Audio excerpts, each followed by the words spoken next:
How to import CSV files into Excel. As you can see, I have a CSV file here. You can see the file type is CSV. If you're using a Windows device, by default, a CSV file should open up in Excel spreadsheet. But if it doesn't, you can firstly open up Excel from here, search Excel and open it up.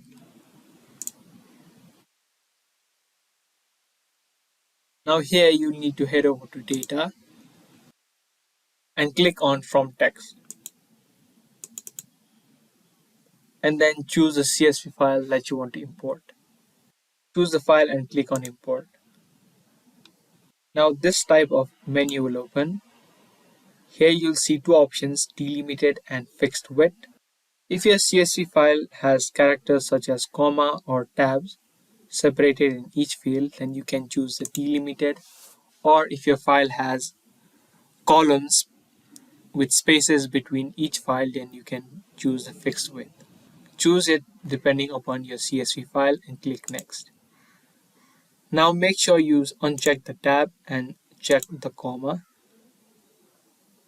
Click Next and click Finish.